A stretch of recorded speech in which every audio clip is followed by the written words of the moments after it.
Hermanas y hermanos, en esta festividad, solemnidad, mejor dicho, de San Pedro y San Pablo apóstoles, tenemos dos testimonios tan radicales, pero con un solo sentido, tan diferentes y a la vez con algo en común.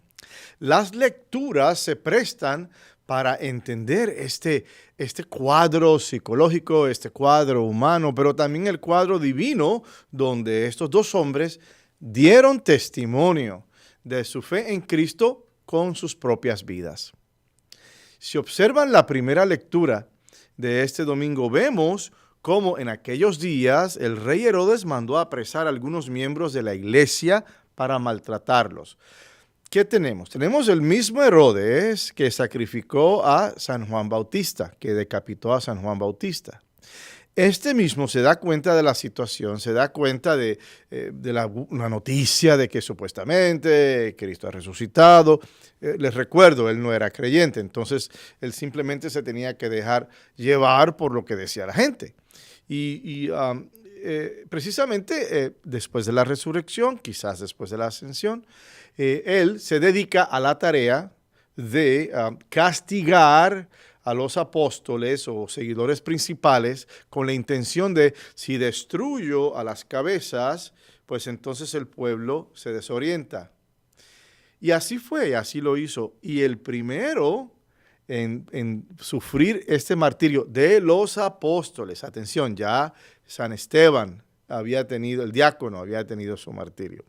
De los apóstoles, pues fue Santiago, el hermano de Juan. Y esto pues les agradó a los judíos, no a los judíos en general, sino al liderazgo, más bien, les agradó. Herodes, lo que quería era complacer las masas. Él no tenía ninguna otra intención. Era complacer las masas y verse bien. Y entonces arrestan a Pedro, porque pensaban, bueno, Pedro es la cabeza, Pedro es el mayor, Pedro fue de los primeros en ser invitado, tiene una reputación, Pedro trató de seguirlo. Bien, entonces vamos a arrestar a Pedro y vamos a encarcelarlo, ciertamente, y vamos a ponerlo en vigilancia 4 soldados, o sea que esto no era cualquier preso, lo trataron como un criminal. 4 soldados estaban haciendo turno en guardia, y el punto era el de, después que pasara la Pascua, el sacrificarlo, el ejecutarlo, como modelo y como ejemplo de que, mira, si vas en contra de la autoridad, si vas en contra de los judíos, ¿verdad? Los religiosos, el aspecto religioso, esto es lo que te va a pasar. Y estando en la cárcel, la noche anterior al día en que Herodes iba a hacerlo compadecer ante el pueblo, se aparece una persona. El texto dice un ángel. Y ciertamente fue un ángel. Pero imagino que en el momento Pedro pensó, es un ser humano, es una persona que me viene a ayudar. Veremos por qué. Y entonces él está encadenado, el pobre Pedro, encadenado, los guardias y demás. Pero dice que la habitación entra este individuo y se llena de luz. Y las cadenas se le caen de las manos, de las muñecas de Pedro. Y el ángel, el hombre, le dice, ciñete la túnica y ponte las sandalias. En otras palabras, ponte el manto y sígueme. Vámonos, pero vámonos. Una cosa de impromptu, de inmediato. Dice la Escritura que Pedro salió detrás de él. Y sin saber si era verdad o no lo que Ángel hacía, a lo mejor decía, esto es un sueño. Yo me imagino todas las cavilaciones y todas las ideas en la cabecita de San Pedro. Y dice que iban pasando por los guardias y los guardias no los veían. Pasaron el primero, el segundo puesto de guardias y llegaron a la puerta de hierro que daba a la calle. Y la puerta se abrió sola enfrente de ellos y salieron y caminaron hasta la esquina de la calle. De pronto el ángel desapareció. Cuando el ángel desaparece, ahí le cae el 20 a Pedro. Ahí Pedro entiende, pues era un ángel, no era un ser humano, porque si no estuviera aquí conmigo. Y entonces Pedro se dio cuenta de lo que pasaba y dijo, ahora sí, estoy seguro de que el Señor envió a su ángel para liberarme de las manos de Herodes. Y ves la perspectiva de San Pedro. En la segunda carta vemos la perspectiva de San Pablo. San Pablo comienza diciendo, querido hermano, ha llegado para mí la hora del sacrificio y se acerca el momento de mi partida. Seguramente para esta declaración ya Pablo había sido arrestado. Tengo entendido que pasó cierto tiempo bajo arresto domiciliario en una de las islas del Mediterráneo, pero después lo llevan a Roma, como para hacer un ejemplo ya a nivel del imperio. Ya en este punto ya habían problemas con los cristianos, ya habían varias situaciones incómodas para el imperio, para el emperador, porque los cristianos católicos, digamos, se rehusaban a aceptar al emperador como Dios. Ellos decían, solamente tenemos un solo Dios. Si era ciudadano romano, tu deber en la mañana siempre era ir al templo y colocar un poquito de incienso al Dios de tu preferencia o cualquier Dios, y renovando tu creencia de que el emperador también era Dios pagando impuestos. Eso era parte de la paga de impuestos. Era el reconocer que el César, es Dios también. Y entonces los cristianos católicos dijeron, pues si no creemos en eso, ¿por qué lo vamos a hacer? O sea, que la opción de los católicos en Roma en ese momento abrió toda una puerta de circunstancias y de incomodidades para el status quo, tanto religioso como político, como económico. O sea, era como ir en contra de la cultura local. Y entonces él dice, San Pablo escribe, ahora solo espero la corona merecida, o sea, lo que Dios me vaya a dar, Dios mi rey, mi juez. Y cuando todos me abandonaron, dice él, el Señor estuvo a mi lado y me dio fuerzas para que por medio se proclamara claramente el mensaje de salvación y lo oyeran todos los paganos. Él nunca desistió, él nunca se rindió. Él siempre, después de su conversión, obviamente, él siempre pensó en esa necesidad de llevar ese mensaje. Y como San Pablo era muy elocuente, obviamente era un hombre formado, educado, podríamos decir que tenía, por razones que desconozco, doble ciudadanía, tú sabes, porque era ciudadano romano. Y eso como en estos tiempos, tú puedes venir de un país y recibir ciudadanía de otro, eso es normal. O tener doble ciudadanía, porque naciste en uno y te criaste en el otro, lo que sea, o te mudaste a otro. Entonces, en este caso, dice que él se siente liberado de las fauces del león. Qué interesante, porque el ser liberado de las fauces del león por sus creencias antiguas, ¿a dónde lo lleva? Lo lleva a dar testimonio de Cristo y lo lleva a su muerte como mártir, ¿no? Lo lleva a la espada. Entonces tenemos el Evangelio. En el Evangelio dice que Jesús se acercó a la región de Cesarea de Filipo. Hizo esta pregunta a sus discípulos: ¿quién dice la gente que es el Hijo del Hombre? Y me da gracia porque en ocasiones cuando se lanza así una pregunta tan general a una audiencia, todo el mundo se convierte en experto. Todo el mundo tiene que dar una opinión, y aunque no estén seguros de lo que estén diciendo, pero lo van a decir. Y ahí va. Y en este caso, pues no fue excepción, porque ellos respondieron. Unos dicen que es Juan el Bautista, el último de los profetas, según nuestra tradición. Eres Juan el Bautista, grande, recientemente martirizado. Otros que Elías. Ok, me lo bajaron de renglón. Ahora eres menos. Elías, Antiguo Testamento, etc. Otros que Jeremías. Ok, me bajaron un poco más el renglón.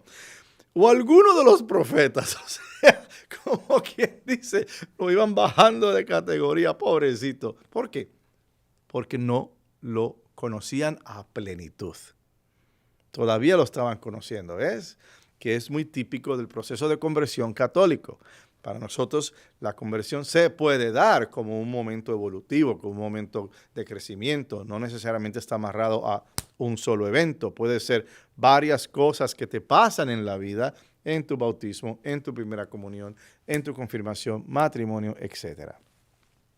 Y en este caso, Jesús les pregunta, ok, y ustedes, ahí se va derecho, aquí no hay margen de error. O sabes o no sabes. Y ustedes, mis seguidores, los líderes, los apóstoles, a ver, ¿quién dicen que soy yo? Y esta pregunta es una pregunta muy interesante, es una pregunta muy volátil, porque si alguien a ti te tiene la suficiente confianza de preguntarte, ¿quién crees que soy yo? ¿Cómo me ves? ¿Verdad? ¿Cómo me ves? ¿Cómo me percibes? Y si tú vas a hablar la verdad, puedes que digas, bueno, pero tú eres un poquito testarudo, bueno, tienes un poquito de orgullo, bueno, eres bueno, pero tienes un poco de temor a ciertas cosas. Es una oportunidad, o sea, es un momento de vulnerabilidad, tanto como para el que hace la pregunta como el que la tiene que contestar. Y en este caso, cuando él dice, ¿y ustedes quién dicen que soy yo? El que responde es Pedro, tú sabes, el atrabancado, el que se lanza sin pensar dos veces por su pasión, por ese fuego que tiene él. Él se lanzó y dijo, pues si tú eres el Mesías, me lo imagino, tú eres el Mesías, el Hijo de Dios vivo. O sea, y si eres hijo de Dios, te hace Dios. Y Jesús, y me imagino que Jesús lo dijo como con una sonrisa. Dichoso tú, Simón, hijo de Juan, porque esto no te lo ha revelado ningún hombre, esto no te lo ha revelado la carne, esto lo ha revelado mi Padre que está en los cielos. O sea, hablaste a través como instrumento de Dios. Y por haber dicho eso, y aquí está el detalle, hermanas y hermanos, que a veces se nos pasa. Cuando hacemos la voluntad de nuestro Padre Dios, cuando confesamos con nuestros labios quién es Cristo y con nuestras obras, ¿verdad? ¿Quién es Cristo? Haciendo la voluntad de Dios, hay bendiciones. Hay cosas grandes para uno, vienen cosas grandes para ti. ¿Y qué le dice aquí Jesús? Pedro, que en realidad su nombre era Simón, en hebreo Shimón, tú eres Pedro, Petrus, piedra. Y de ahí viene el nombre de Pedro, ¿no? Piedra, Petrus, Pedro. Y sobre esta piedra, sobre ti, edificaré mi iglesia. Los poderes del infierno no prevalecerán sobre ella. Y mira que los poderes del infierno por 2000 años han tratado de derrumbar, de atacar, de destruir la iglesia católica. Por 2000 años, y a veces el poder del infierno está por fuera y a veces el poder del infierno viene de adentro, porque somos seres humanos. Y la iglesia está formada por seres humanos, santa y pecadora. Entonces yo te daré las llaves del reino de los cielos. Como quien dice, tú eres el portero, tú eres la entrada a ese reino de los cielos, ¿verdad? A través de Jesús. Todo lo que ates en la tierra quedará atado en el cielo. Mira qué gran poder, mira qué gran autoridad, mira qué gran responsabilidad, porque este poder, esta autoridad, a la hora de la verdad, se convierte en ¿qué? Responsabilidad. Todo lo que tú ates aquí será atado allá, y por ahí va la Eucaristía, la misa, la confesión. Eso viene precisamente de este momento, todo lo que ató Pedro. El bautismo, la confirmación, todo, la venida del Espíritu Santo, ¿verdad? Al pueblo, recibida al pueblo, todo eso viene de esto. Todo eso fue atado a través de Pedro, sus seguidores, y ha seguido generación en generación, en manos en la iglesia y a través de instrumentos falibles que somos nosotros los sacerdotes. Todo lo que ates en la tierra quedará atado en el cielo y todo lo que desates en la tierra quedará desatado en el cielo. Hay otra frase, hay otra expresión bíblica donde Él les da el Espíritu Santo y les dicen, reciban el Espíritu Santo. Y Él sopla, ¿verdad? A los que le perdonen los pecados serán perdonados, a los que se los retengan serán retenidos. Y tiene que ver precisamente con este otro mandatum. O sea, todo lo que amarres aquí se amarra allá en el cielo. Durante este tiempo ordinario, celebramos varias formas, varias fiestas, mejor dicho. Una de ellas fue Corpus Christi. Corpus Christi no se celebra en la Pascua, es una fiesta de tiempo ordinario. Y también tenemos la Santísima Trinidad, con la cual se acaba, ¿no?, la cuestión de la Pascua, la Ascensión, mejor dicho. Tenemos Trinidad y tenemos Corpus Christi dentro del tiempo ordinario. Entonces regresamos al tiempo ordinario y cae esta fiesta de San Pedro y de San Pablo. Dos grandes personas. Y aunque San Pablo es considerado otro apóstol, pero en realidad él no fue uno de los 12, él vino después. ¿Ah? Pero se le dio el título, ¿no?, por su celo, por la manera de llevar la palabra, por su forma, por su conversión y la manera en que él presentó a Cristo ante el mundo. Se le dio ese, como quien dice, ese título en emérito. Entonces tenemos San Pedro y San Pablo. El primero, San Pedro.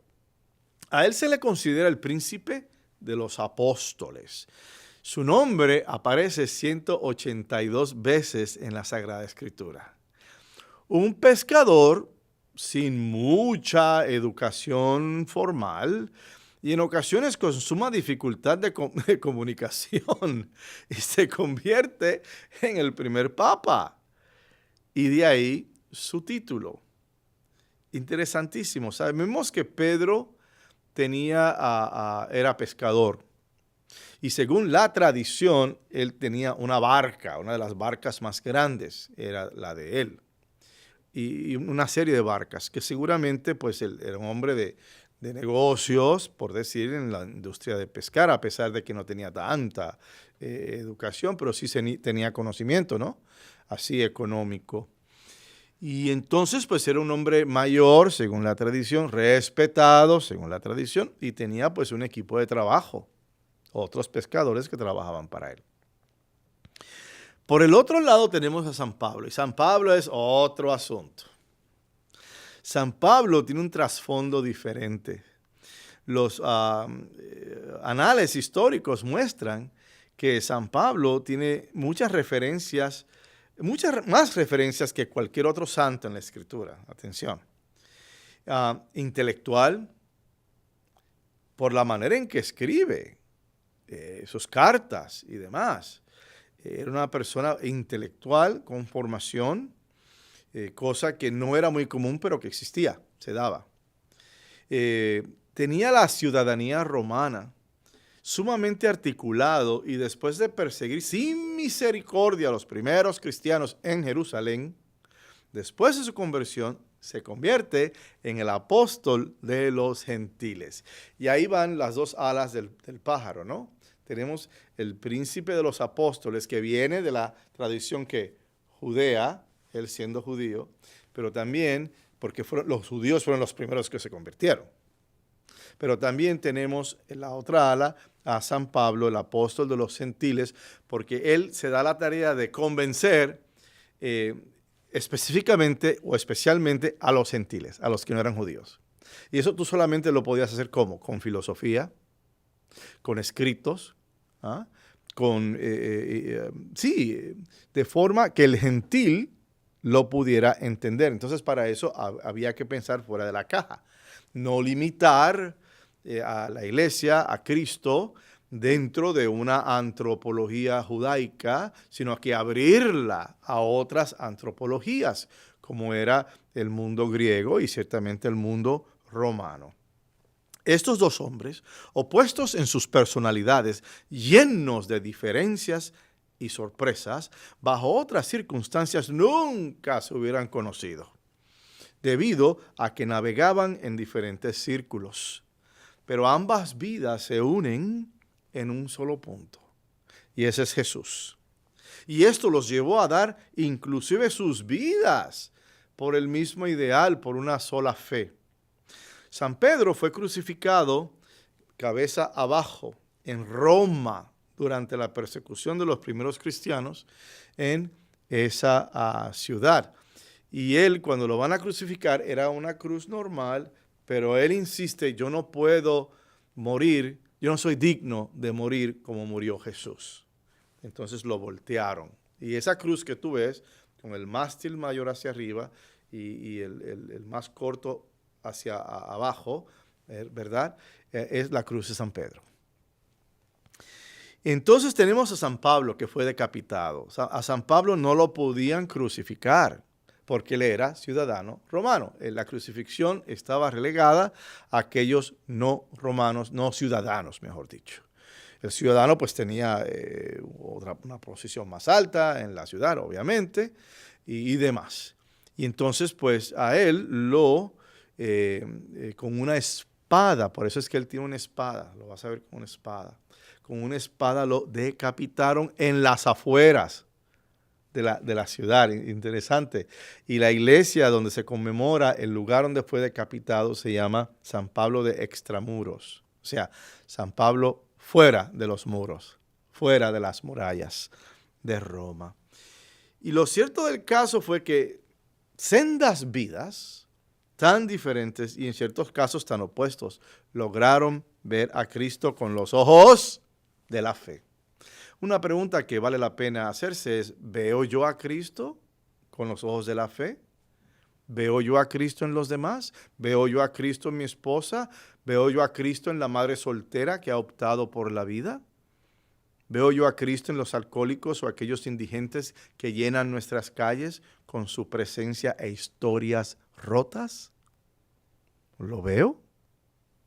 Nuestro llamado, hermanas y hermanos, es ver a Cristo en todos e imitar a sus seguidores. Somos recipientes de un legado heredado de nuestros ancestros espirituales, los primeros creyentes. En primer lugar, se nos llama a confiar. En medio de la existencia se nos pide el total abandono en Dios. Es precisamente eso lo que hace la fe. También se nos pide el construir nuestra iglesia, nuestra vida, nuestra existencia sobre roca firme. Los apóstoles vivieron su ministerio sobre la revelación de Cristo y centraron su existencia en verlo en todos. Y esto implica seguirlo hasta las últimas consecuencias. Como San Pablo y San Pedro, dejemos a un lado nuestras idiosincrasias y agendas personales y simplemente veamos con los ojos de la fe. ¿A quién? A Cristo.